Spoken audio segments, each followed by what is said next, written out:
3 home Premier League wins in a row. It's the first time in over 2 years that's happened at the club. That feels a good base now to build on. Yeah, it's really important, but at the same time it's frustrating not to have this kind of performance again. It's nothing to do with playing well. It's this kind of performance at home. We need to do that away also, because it's our responsibility to play like this. Certainly good lessons all round, but a huge relief for Rúben Amorim. He said his team played with more maturity. What did you make of Manchester United's performance today? Yeah, I think they deserve the win. They come out very positively. They're under a little bit of pressure going into that game, because everyone was expecting them to beat Sunderland at home, of course.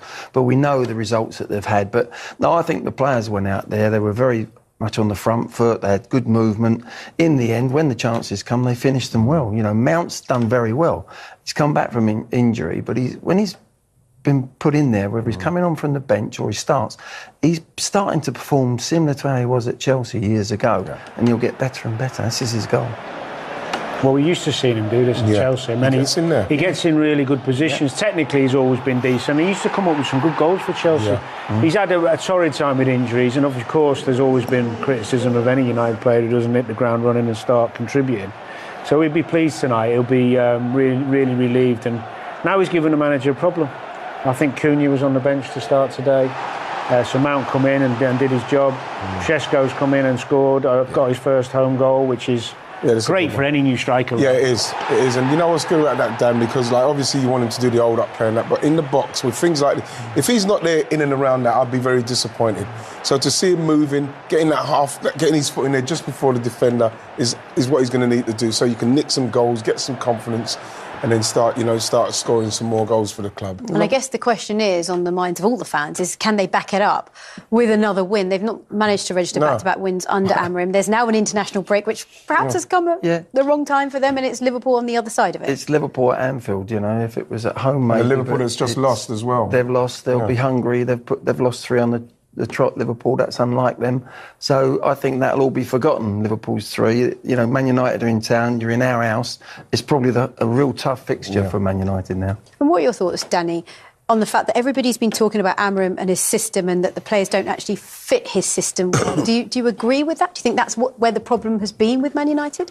Well, I'm not a big fan of the system generally, but more recently, the games I've seen and the goals they've conceded have been individual errors rather than the system. They've had numbers behind the ball. They've been in good positions in terms of how compact they are. They haven't been stretched all over the place. But when you've got Bruno in the middle of the park trying to track runners and see danger, which he's not done generally all his career, where you've got Luke Shaw in centre-half positions getting physically bullied by someone like Haaland, because he's a left-back primarily, and there's many more examples of these, then that's on the manager for putting the wrong people in the wrong positions, irrelevant of system. The fact is, you're playing for Manchester United. You know, you've got to be competing and be competitive. They've spent a lot of money, and whatever system they play, it looks like they don't have the quality to compete with the best team. I really think, Dan, that they've got a problem defensively. I do, I like that system. Defending as a 5 and you concede, it's very hard then to get a press on properly. United can't press anyone, particularly with Fernandes and Casemiro. In that, just 2 of them in the central midfield. You're going to be outnumbered, and you can't really get the press. Even if you've got legs in there, it's difficult. So, but with the ball, they did it to Liverpool last year. It's the best I've seen them do it. Even Arsenal first game. Arsenal first game. Yeah. They can play that system with the ball. It's defensively where I think he's got to change. If he's got to change the system, it'll be when the opponents have got the ball, do you slip it? And we see other teams do it. Slip into a 4. But when you get the first 2 or 3 passes, bang, you've now got 3 at the back. You've got your wide men wide and your 2 little inside forwards, however you want to do it. But there's 2 different styles of playing. When you defend, you've got a slight... But ultimately, whether he plays 3 or 4 at the back, one of the problems is essentially the lack of pace. Yeah.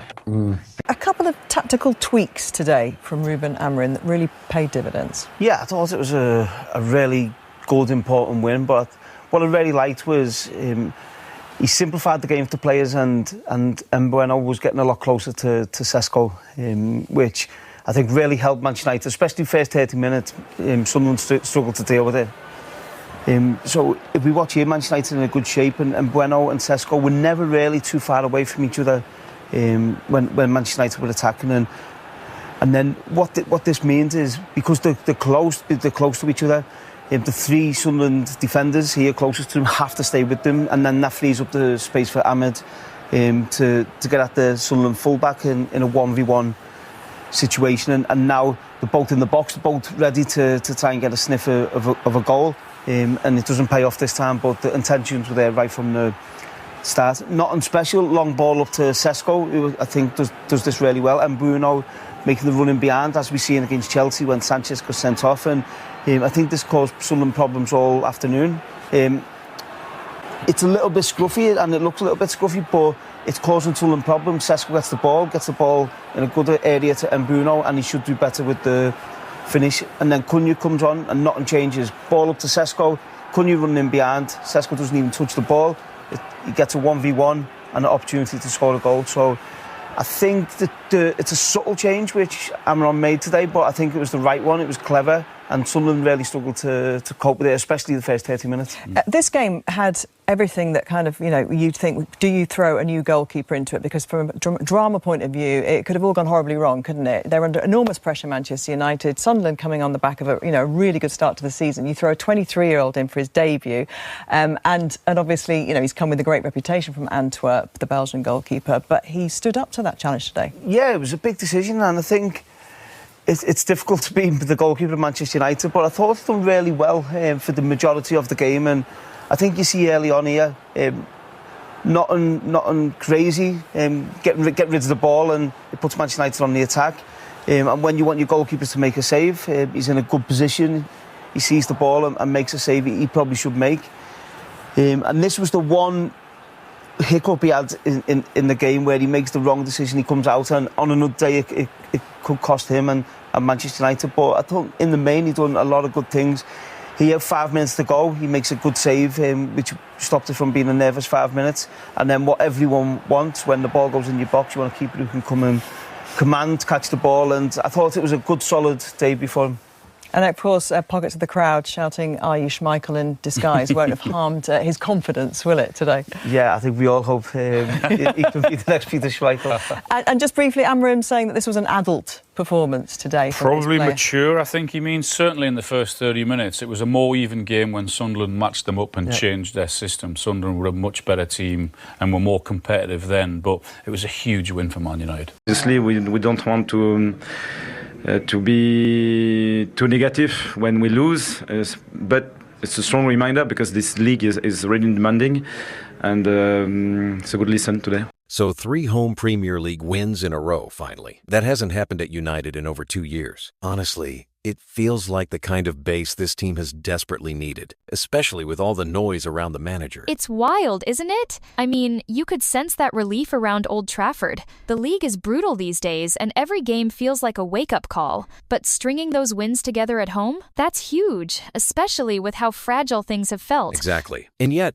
you can tell there's a bit of frustration, too. Like, why can't they perform like this away from home? It's not just about playing well in front of the fans, right? Totally. There's this sense they owe it to themselves to bring that same intensity on the road. I get the urge not to get too negative after a loss, but every match is a real challenge. It's got to be about consistency, not just isolated bursts of quality. That actually makes me think about some of the tactical tweaks we saw. Amorim seemed to really simplify things for the players this time around. Did you notice how Bueno played so much closer to Šeško up top?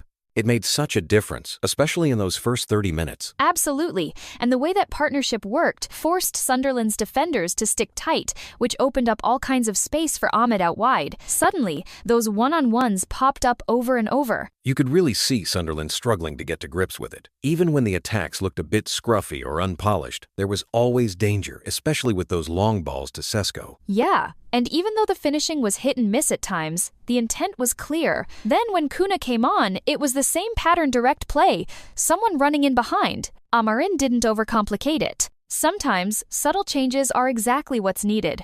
Speaking of changes, the goalkeeper situation added a whole other layer to the drama, didn't it? With so much pressure on the team, honestly, that could have gone really wrong. He had that one nervy moment when he charged off his line, and that could have cost them. But overall, he did what you want, kept things steady, made a couple of smart saves, and didn't let the occasion get to him. 5 minutes left, and he pulls off that clutch save. That's what wins over fans. I think it's fair to say the defense and the keeper both grew into the game. With this win, United moved back to the first half of the table, leaving them in the 10th 10 points on the table from 7 games, 3 wins, 1 draw, 3 losses. We catch up in the next.